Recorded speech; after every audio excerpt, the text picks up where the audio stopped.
Je vous salue dans le nom précieux de notre Seigneur Jésus-Christ. C'est encore un privilège pour moi, toutefois que je suis connecté et puis je parle de la part du Seigneur Jésus-Christ. Comme pouvait dire David, le psalmiste David dans le psaume 23, l'Éternel est mon berger, je ne manque de rien.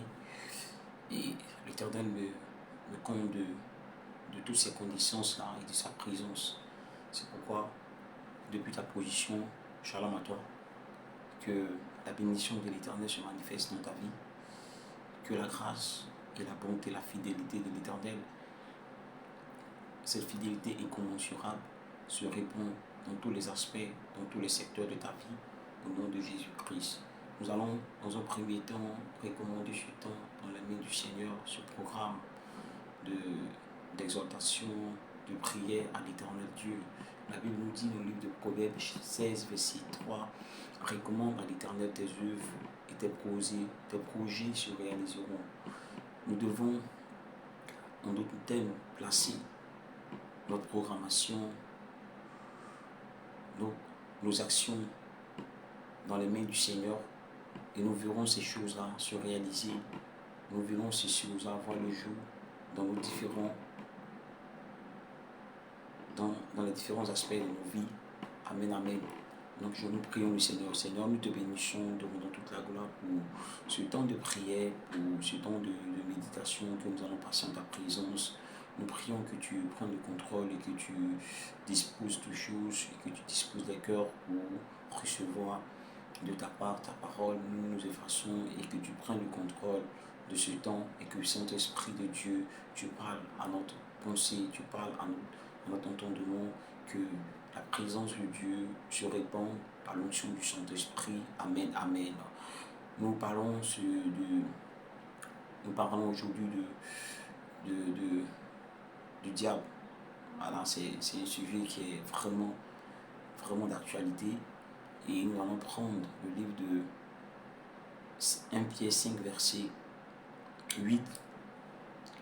La Bible dit que le diable est un lion rugissant. D'accord? Il est prêt à nous dévorer. Mais je vais lire d'abord ma version. D'accord? C'est la version lue, parole vivante. 1 Pierre 5, verset 8. Si nous partons d'abord au verset 7, on dit une fois pour toutes, déchargez-vous sur lui de tous vos soucis, car il vous a pris en charge. La Bible nous dit de décharger sur Christ de tous nos soucis, de tous nos fardeaux, car il nous a pris en charge. C'est très important quand on parle de prise en charge, ça veut dire qu'il a pris la peine de tout prendre sur lui. Il a pris la peine de tout porter. Et Isaïe le dit, Isaïe 55, 53, autant pour moi, verset 4 le dit, il a porté nos souffrances, il s'est chargé de nos douleurs. D'accord? Donc il a tout pris en charge. C'est très important. Aujourd'hui, nous ne portons plus le poids même de nos péchés. Parce que la Bible dit, autant marqué, il s'est fait pécher pour que toi et moi, nous soyons justice. Donc, nous trouvons notre justice dans ce que Christ a accompli et nous sommes justifiés par l'œuvre de Christ à la croix et par tout son parcours. Et c'est une grâce. Alléluia. Et la Bible dit au verset 8, ne vous laissez pas distraire, soyez vigilants. Votre adversaire, le diable, rôde autour de vous comme un lion rugissant. Amen. La Bible dit de ne pas se laisser distraire. Soyez vigilants. En d'autres termes, soyez sobres, soyez prudents.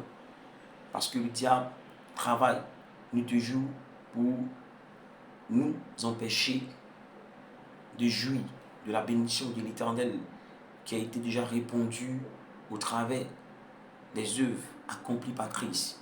Dieu nous a déjà bénis et nous avons cette bénédiction-là, pas au mérite de tout ce que nous pouvons avoir, de nos forces, de nos capacités, de nos potentiels, de nos efforts, mais nous avons ces bénédictions en Jésus-Christ de Nazareth.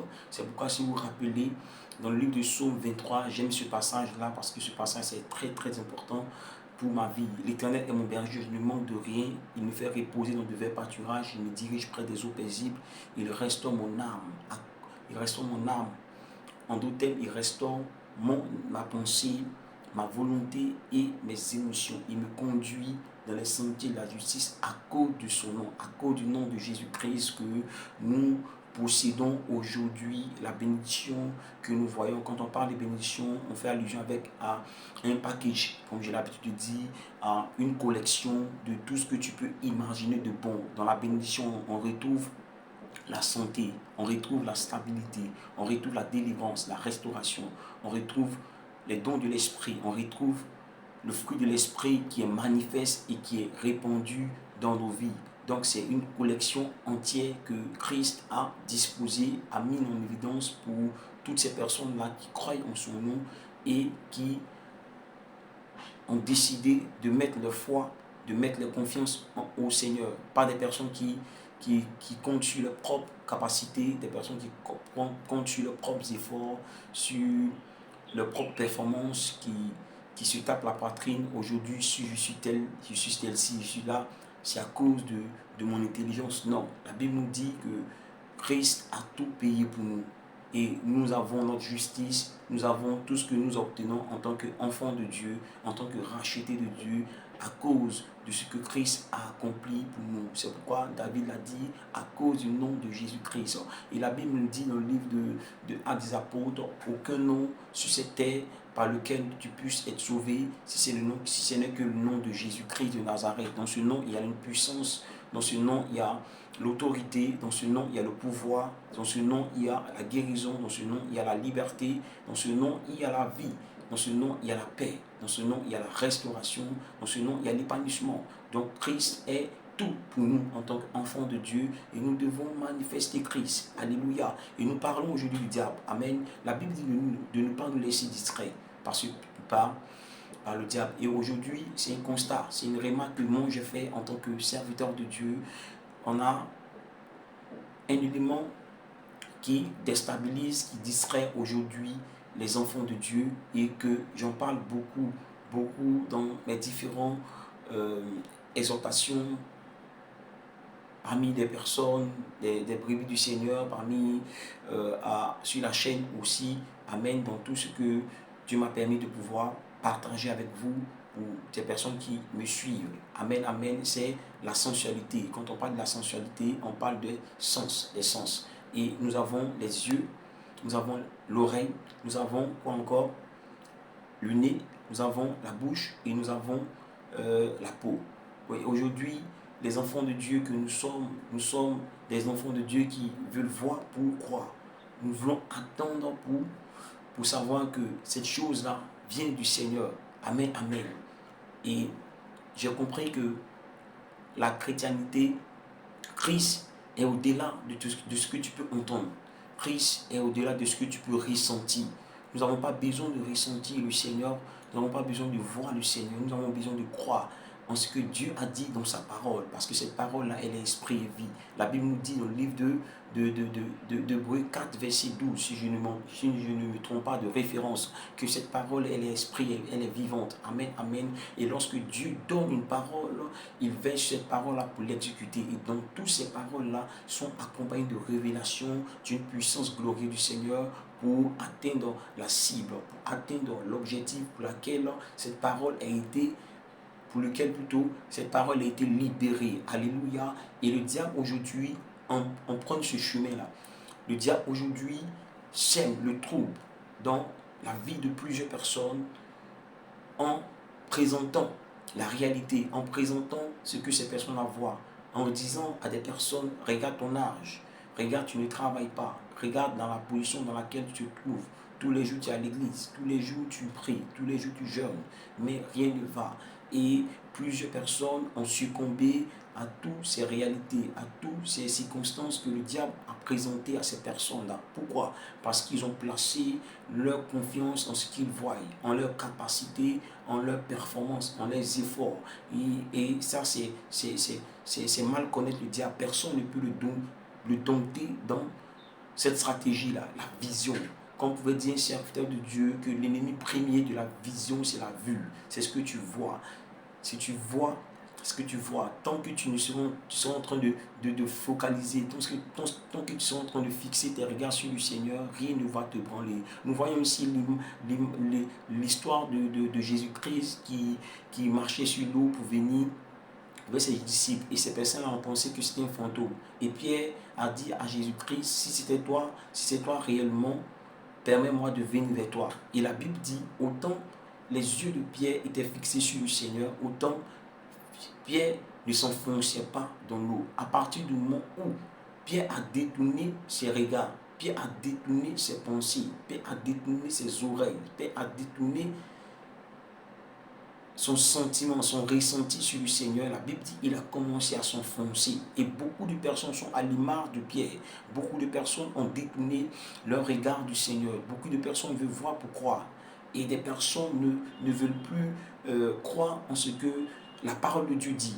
Ou même il y a des personnes qui ne se fient plus à ce que la parole de Dieu dit, mais qui se focalisent sur des expériences. Non, non, non. Mon expérience n'est pas ton expérience. Mon expérience, je le répète, mon expérience peut te satisfaire à un moment donné, mais mon expérience ne peut rien t'apporter. Amen. Celui qui peut t'apporter, c'est le nom de Jésus-Christ. C'est ce que Christ a accompli pour toi. C'est pourquoi nous devons fixer notre regard sur le Seigneur. C'est pourquoi la Bible dit de ne pas se laisser distraire par les situations que tu traverses. Il a dit dans le livre de Jean que vous aurez des tribulations, mais prenez courage. Il dit prenez courage. La Bible dit vous aurez des tribulations. Il n'a pas dit que vous n'aurez pas des tribulations. Il n'a pas dit qu'il n'y aura pas de situations de crise lorsque tu acceptes le Seigneur. C'est faux. Dieu nous a prévenus. Il nous a dit que nous aurons des temps d'affliction, des temps où le diable va se lever, où le diable va mentir sur toi, des personnes que tu as aidées, des personnes que tu as priées pour elles, des personnes que tu as assistées. Ces personnes-là sont en train d'être désagréables à ton égard. Mais reste toujours fixé sur l'éternel Dieu. C'est pourquoi David pouvait dire, quand je marche dans la vallée de l'ombre de la mort, je ne crains aucun mal. Comment tu peux savoir que le Seigneur est avec toi si tu ne marches pas dans la vallée de l'ombre de la mort? Et les situations de crise sont là, amen, pour donner cette garantie-là, pour donner cette confiance aux enfants de Dieu que Christ est avec eux. Je veux te dire aujourd'hui que tu n'es pas seul dans ce que tu traverses. Tout ce que tu traverses, tu n'es pas seul parce que le Seigneur est avec toi. Rappelle-toi, il a dit en Matthieu 28, verset 20, je suis avec toi tous les jours jusqu'à la fin du monde. Je suis avec toi tous les jours jusqu'à la fin du monde. Il a dit encore dans le livre de Hébreux 13, verset 5, il dit, il est le même hier, aujourd'hui et éternellement. Il n'a pas changé. Malachie 3, verset 6 dit, Dieu ne change pas. Amen. Ces versets sont là pour te dire que Christ est avec toi. Il a dit qu'il ne te laissera pas orphelin dans les gens. On n'est pas orphelin. Il est avec nous. Mais nous nous comportons comme si nous sommes des orphelins. Amen. Nous nous comportons comme si le Seigneur est très loin de nous. Non. La Bible dit que son esprit habite en nous. Et si son esprit habite en nous, c'est que toute la plénitude habite en nous. Et nous sommes son corps. Amen. Il prend soin de son corps. C'est pourquoi il se tient à la droite du Père et il intercède pour toi. Parce qu'il prend soin de ton corps. Il prend soin de toi. Il dit, décharge-toi sur lui. Ne porte pas toi-même tes propres fardeaux. Parce que le travail, le but du diable, c'est de porter tes propres fardeaux. Il va te présenter la peur, il va te présenter ta situation. Il va te présenter que tu n'es pas encore marié. Il va te présenter que tu es malade. Il va te présenter que tu n'as pas d'argent. Tu manques d'argent. Il va te présenter que ton âge augmente. Il va te présenter que tu es mal, tu n'as pas d'amis. Amen. Voici un peu comment aujourd'hui le diable arrive à dompter les enfants de Dieu. Et des personnes, lorsqu'on leur dit qu'ils sont guéris par les maîtresses de Christ, selon Isaïe 53, verset 5, ils ne croient plus en ça. Ils veulent voir d'abord pour croire. Ils veulent toucher avant de croire. Amen. Ils veulent toucher avant de croire. C'est pas possible. C'est pas possible. Or, la foi est une ferme assurance des choses qu'on ne voit pas et une démonstration de ce qu'on espère. Tu ne vois pas, mais tu espères cela. Et en le faisant, c'est comme si tu te reposais sur Jésus-Christ. Tu te reposais sur ce que Christ a pour toi. Je vais dire à une personne, arrête de regarder ce que le Seigneur, le diable te présente. Arrête de faire ça. Arrête de regarder. Arrête de regarder ce que le diable te présente. Repose-toi sur ce que Jésus-Christ a fait. C'est l'essentiel. Repose-toi sur ce que Jésus a fait. À compter de maintenant, pour toi qui m'entends, arrête de te reposer sur tes efforts, sur tes performances. Si tu continues dans ça, tu seras frustré. Et aujourd'hui, nous sommes frustrés. Je ne mets même pas dedans parce que j'ai compris. Je n'ai pas à manger, je loue le Seigneur. Je n'ai pas d'argent, je loue le Seigneur. Parce que Christ en moi, l'espérance de la gloire.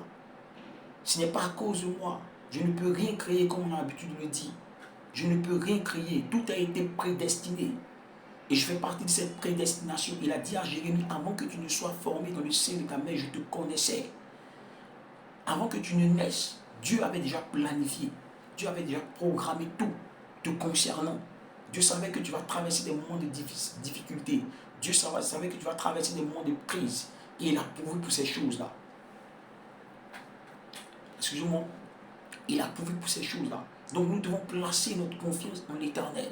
Et nous devons nous focaliser sur ce que Christ a accompli pour nous. Tout en regardant le diable. Parce que la Bible dit ici que ne vous laissez pas distraire. Amen. Parce que nous voyons, on ne doit pas se laisser distraire parce qu'on entend. Parce qu'on voit, parce qu'on ressent. Amen. Il dit soyez vigilants. C'est important. Et la vigilance appelle au discernement. La vigilance appelle à la révélation. Or, le discernement travaille, se repose sur la toute-puissance de Dieu. Et la toute-puissance se repose également sur la parole de Dieu. Sans cette parole-là, tu ne peux pas avoir du discernement. Parce que tout ce que le Seigneur fait est à partir de la parole de Dieu. Tout ce que Dieu fait, tout ce que Dieu a produit aujourd'hui, à partir de la parole de Dieu. Amen. Il dit, votre adversaire, le diable, rôde autour de vous comme un lion rugissant. Il est prêt à te dévorer. Il est prêt à te dévorer. Et comme il le fait, il te présente la réalité de ta vie. Il te présente l'état dans lequel tu te trouves. Il te présente la situation. Et si tu ne fais pas une bonne analyse, si tu ne fais pas une bonne observation, tu seras en train de faire quoi? De reculer encore. Ils sont en train de te dire, regarde les efforts que tu fais à l'église. Tu passes du temps en train de prier, en train de jeûner. Amen. Et Dieu me parlait. Il me disait comme ça que j'ai fini par comprendre que afin de désirer les choses de la chair, d'être beaucoup dans la présence de Dieu, d'être en contact avec la parole de Dieu.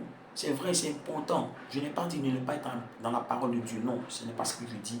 Mais arrivé au moment, ces choses-là font que on pense que c'est ce que nous faisons là, qui fait qu'aujourd'hui, les miracles se produisent, on est béni. Tu vois, ça c'est devenu comme une obsession en fait. Si je ne fais pas ça, je ne fais pas ça. Et on est tombé dans ce vice-là. On est tombé dans ce système-là, dans ce mode-là. Je dois jeûner. Je dois me mettre des temps de jeûne. Je dois prier, des temps de prière, 10 heures dans la prière. Tout le temps dans la présence de Dieu. Je ne dois pas regarder telle chose. Je ne dois pas être avec tel ami, telle chose. Et aujourd'hui, à force de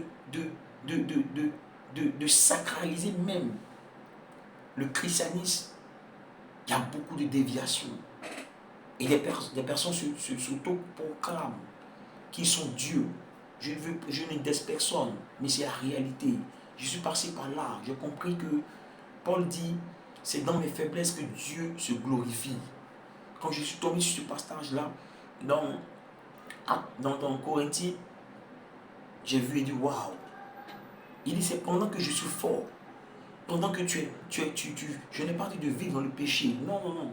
Parce que la Bible dit, ne donne pas assez au diable.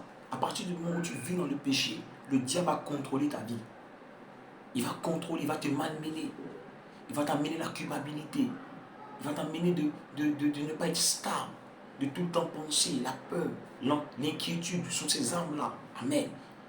Mais nous devons reposer aujourd'hui sur Jésus-Christ. Parce que tout ce que Dieu produit aujourd'hui dans notre vie, ce n'est pas par mérite. C'est à cause du nom de Jésus-Christ. Parce que tu as décidé simplement d'accepter le Seigneur. Et tu as dit oui à Jésus-Christ. Et parce que tu as dit oui à Jésus-Christ, Dieu voit en toi Jésus-Christ de Nazareth. Et tout ce que tu produis aujourd'hui comme miracle, tout ce que tu produis comme fruit de tes entrailles, tout ce que tu jouis aujourd'hui de ça, tu le jouis à cause du nom de Jésus-Christ et non pas à cause de tes temps de prière. Non, non, pas à cause du jeûne. Non. Tous ces éléments-là sont les bonnes œuvres que Christ a créées, que nous avons été créés avec ça dans le ciel de nos mères. Et Dieu suscite ça en nous. Mais si on prend ces choses-là pour dire, c'est parce que j'ai jeûné, j'ai jeûné pendant 40 jours, 40 nuits, qu'aujourd'hui je vois. Non, non, non. Non. Tu n'as pas besoin de jeûner pour voir.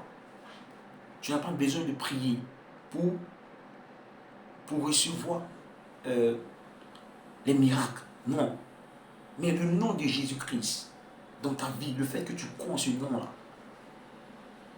ça valide toutes tes prières. Et les miracles se produisent à cause du nom de Jésus-Christ.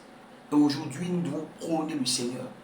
Nous devons arrêter de fixer nos regards sur la sensualité, sur ce que nous voyons, sur ce que nous entendons. Mais toutes ces choses-là passent par la parole de Dieu. Plonger dans les Écritures, tout en méditant la parole, qu'est-ce que Dieu a dit par rapport à tel aspect, par rapport à telle chose, par rapport à tel plan, par rapport à la santé, qu'est-ce que Dieu a dit, par rapport à la prospérité, qu'est-ce que Dieu a dit. Et à partir du moment où la connaissance est établie sur la table de ton cœur et que l'Esprit de Dieu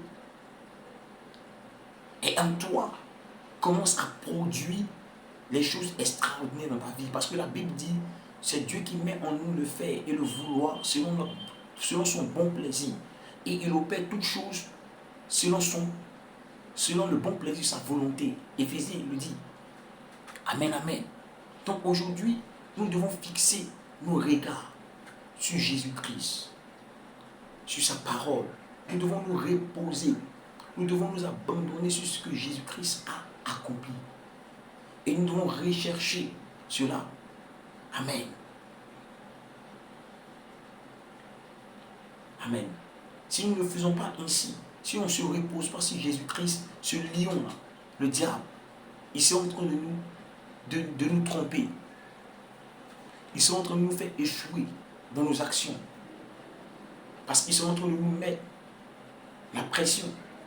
Ils sont en train de nous présenter nos efforts pour dire, tu as passé le temps dans la présence de Dieu. Et regarde, lui qui est venu aujourd'hui, il reçoit son mariage.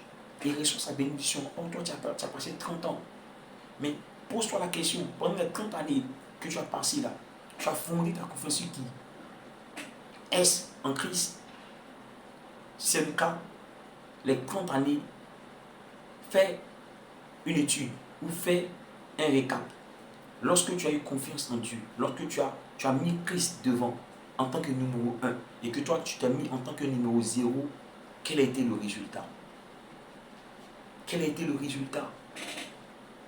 Amen. Quel a été le résultat?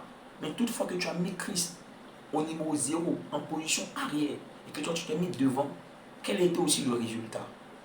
Amen. Quel était le résultat? Il dit, tu ne peux pas quitter ta famille, quitter tes études, quitter ce que tu aimes, ton privilège, et ne rien avoir avec lui. C'est impossible. Personne ne suit Jésus-Christ et sorti brédule. Non. Amen. Mais si nous décidons véritablement de placer notre confiance en l'Éternel et nous arrêtons un peu de regarder à ce que nous voyons, à ce que nous sentons, et nous fixons nos regards, notre cœur sur la parole de Dieu, sur Dieu lui-même, nous sommes en train de manifester le miracle, nous sommes en train de manifester la bénédiction, nous sommes en train de manifester tout ce que nous pouvons imaginer que Christ a mis en évidence à cause de son nom. Amen, amen. C'est important. Je ne dis pas ne passe pas le temps dans la présence de Dieu, mais ne pense pas que c'est parce que tu passes le temps dans la présence de Dieu que Dieu produit ce qu'il produit dans ta vie. C'est à cause du nom de Jésus-Christ. Amen. Avant, moi, je croyais que c'est parce que je jeûnais trop. Que quand je suis là, la présence de Dieu est là. Mais arrivé, au plus on avance, j'ai vu que ce n'est pas une bonne façon de penser. Si j'arrive à déployer la puissance de Dieu, si j'arrive à déployer l'onction du Seigneur, c'est à cause du nom de Jésus-Christ qui est en moi. C'est parce que j'ai reposé ce que je suis sur Jésus-Christ. Et mon moi est mort. Ma chair a été tuée. Et l'Esprit de Dieu a pris le dessus. Et l'Esprit de Dieu a été connecté avec mon esprit. Et parce que l'Esprit de Dieu est connecté avec mon esprit, et Dieu a prédestiné tout ce qui devait se réaliser, s'accomplit en moi. Je ne suis qu'un simple instrument qui se met là comme une marionnette que Dieu utilise pour produire ou même pour déplacer les pions de ma destinée. Et aujourd'hui, si j'arrive à prier pour quelqu'un et cette personne est guérie, c'est parce que j'ai co-jeûné ou j'ai trop prié. Non, ou je suis trop présent dans la maison du Seigneur. Je n'ai pas dit de ne pas aller à l'église. Non. Je n'ai pas dit ça. Parce que si tu fais une étude, si 10 personnes qui sont tout le temps à l'église, parmi ces 10 personnes-là, il y a 2 ou 3 qui croient en Dieu. Parce que lorsque les situations de crise arrivent, regardez un peu, ceux qui sont constamment dans la présence de Dieu, ils sont tout le temps affolés. Ils sont tout le temps affolés. Tout le temps là, tu es tout le temps affolé. Pourquoi? Tout le temps paniqué. Pourquoi? Parce que on va à l'église, mais on ne cherche pas véritablement à connaître notre identité et celui qu'on va servir. La Bible dit, il est le réparateur des brèches. C'est lui qui a fait quoi? Qui a ressuscité Lazare. Lazare est mort. La Bible dit, il a fait 4 jours dans le tombeau. Il a commencé à se décomposer. Il n'avait plus d'espérance. Il ne pouvait plus attendre quelque chose. Mais quand il est venu, il dit, cette situation c'est pour que le nom de Dieu soit glorifié. C'est pour la gloire de Dieu. Donc ce que tu traverses, ce que tu vis là, c'est pour la gloire de Dieu. Ce n'est pas pour un homme. Ce n'est pas pour qu'un homme se tape la poitrine. Non. Mais c'est pour la gloire de Dieu. Et il a dit, Lazare, déliez-le. Lazare sort. Et la Bible dit, Lazare est sorti. Amen. Regardez un peu les eaux d'Élysée qui ressuscitent cette personne qu'on a jetée sur ses eaux. Ça veut dire, ce Dieu, il est extraordinaire. Si tu n'as pas encore expérimenté, comme vous pouvez dire, Psaume 34, sentez, voyez combien l'Éternel est bon. Il est extraordinaire, il est capable de tout, il a tout fait, tout est là. Seulement que tu as besoin d'un code pour déchiffrer ces choses-là. Et le code que Dieu te donne, c'est quoi? C'est la parole de Dieu, c'est ta bouche, ta langue. Il faut libérer. La Bible dit que tout pouvoir t'a été donné. Matthieu 28, verset 18. Sur la terre comme au ciel. Amen. Amen. Il est tel que tu es, tel il est, tel que nous sommes dans ce monde. 1 Jean 2, verset 17. Nous devons pratiquer les œuvres que Christ a fait. Et si nous voulons le faire, nous devons nous reposer sur Christ. Je vais dire à quelqu'un, tu peux me tromper, tu peux tromper ta femme, tu peux tromper tes frères, tu peux tromper l'église. Tu peux être pur à l'église, mais tu ne peux pas tromper le Seigneur. Dieu regarde au cœur. C'est pourquoi nous devons servir Dieu avec notre cœur. Nous devons servir Dieu tout en se reposant sur lui. Nous devons nous abandonner. Amen. Nous devons oublier un tant soit peu que tout ce que nous produisons aujourd'hui, là, ça ne vient pas de nous-mêmes. Il faut que Dieu sente ça en nous. Amen. Que toutes ces choses-là, c'est à cause du nom de Jésus-Christ. Et nous devons laisser ce gars-là. Parce que tant que tu ne vas pas te reposer sur la toute-puissance de Dieu, tant que tu ne vas pas te reposer sur le nom de Jésus-Christ, ce gars-là, il va triompher de toi. Amen. C'est pourquoi il triomphe de beaucoup d'enfants de Dieu que nous sommes. Parce qu'il nous montre les situations de la vie. Il nous montre les zones de turbulence. Il nous montre notre maladie. Il nous montre notre chômage. Il nous montre le cancer. Il te montre le fibrome. Il te montre ton manque d'argent. Et à partir du moment où tu vois ça, tu es ébranlé. Et beaucoup d'enfants de Dieu sont ébranlés à cause de ça. Nous parlons du diable. C'est un menteur. Il sait que tu as triomphé de lui. Il sait que tu as l'autorité, tu as le pouvoir de parler à la situation, de se déplacer. Mais il t'intimide. C'est pourquoi il a dit, la Bible a dit en 1 Pierre 5, verset 8, dans ma version, ne vous laissez pas distraire. Ne te laisse pas distraire. Tu as l'autorité en toi. Tu as le pouvoir en toi. Tu as la puissance en toi. Parle, ordonne à la mort de quitter ta maison. Ordonne à l'échec de quitter ta maison. Ordonne à la pauvreté de partir. La Bible dit dans le livre de Corinthiens 2, verset 8 à 9, connaissant la grâce qui est en Jésus-Christ, il s'est fait pauvre pour que toi tu sois riche. La richesse est en toi. 3 Jean 1, verset 1 dit quoi?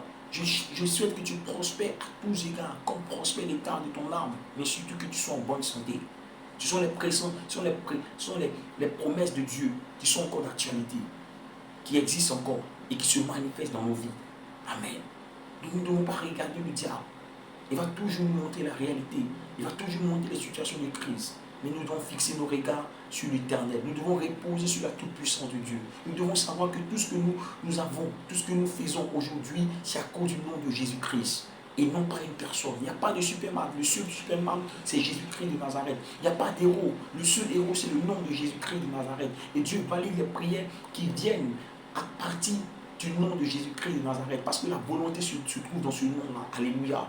Et lorsque Dieu, tu le cherches, qui te donne ton identité selon lui, tu seras en train de te reposer sur lui. Tu es en train de fonder ta puissance sur lui. Tu es en train de fonder ta foi sur lui. Ma force, c'est Jésus-Christ. Ma justice, c'est lui. Amen. C'est une question de temps. Pour toi qui traverses des moments difficiles, c'est une question de temps. Il sait. La Bible dit qu'il y a une heure de la tentation. Il a dit ça. Où le monde des ténèbres est agité. Mais il dit dans le livre de Colossiens, nous avons été quoi? Délivrés de la puissance des ténèbres et transportés dans son royaume, de son fils bien-aimé. En d'autres termes, Dieu t'a placé dans le royaume de son fils bien-aimé pour que tu jouisses, pour que tu ne cesses de porter de fruits, pour que tu ne cesses d'être une source d'approvisionnement, une source de bénédiction en amour, en tout. Amen. Que Dieu vous bénisse, que Dieu soit avec vous. Dieu vous a fait triompher du diable. C'est un menteur. Il n'a pas l'avantage sur toi. Il a été vaincu à la croix. Et Dieu ne s'est pas arrêté à la croix. Il est parti. Il est ressuscité. Il s'est élevé. Il est assis aujourd'hui à la droite du Père. Il ne sommeille ni ne dort pour ta situation. Pourquoi tu pleures? Pourquoi tu lamentes? Pourquoi tu regardes? Tu es malade? Déclare que tu es guéri par la maîtrise du Christ. Tu n'as pas l'argent? Déclare que l'argent est là. Amen. Et commence à toucher des choses, commence à faire des choses. Et tu es en train de voir des choses de Dieu se matérialiser, se concrétiser dans ta vie. Parce que Dieu a tout approvisionné, tout concernant. Il a tout disposé pour toi. Shalom, shalom, que Dieu vous bénisse, que Dieu soit avec vous, que Dieu vous oriente, que Dieu vous aide à placer votre confiance réelle en Jésus-Christ, à compter sur lui, à se reposer sur lui, à ignorer ce gars-là. Le lion résurgent, c'est le diable. À ne pas se laisser distraire, à être vigilant. Vigilant dans le sens que tu laisses toute la place à Dieu.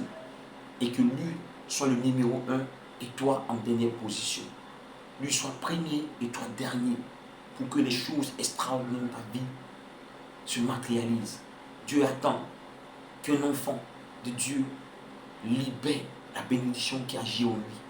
Dieu attend qu'un enfant de Dieu parle à la situation, à la mort, pour que la mort se déplace. Dieu attend qu'un enfant de Dieu se lève pour dire à la maladie de disparaître, pour dire au chômage de plier bagage, pour dire aux situations de crise dégage. Parce qu'un fils de Dieu est là. Et toute la plénitude de la divinité habite en lui. Et le nom de Jésus-Christ est invoqué dans sa vie. C'est pourquoi il dit que nous triomphons avec lui. Amen, amen. Shalom, shalom. Que Dieu vous bénisse, que Dieu soit avec vous. Que Dieu bénisse toutes ces personnes qui sont en train de visualiser ce direct. Nous allons parler de notre ennemi qui a tendance à nous distraire. Mais gloire soit à mon Dieu, à Dieu, que Dieu nous donne les éléments Et le nom de Jésus-Christ, à cause du nom de Jésus-Christ, nous triomphons sur lui. Shalom.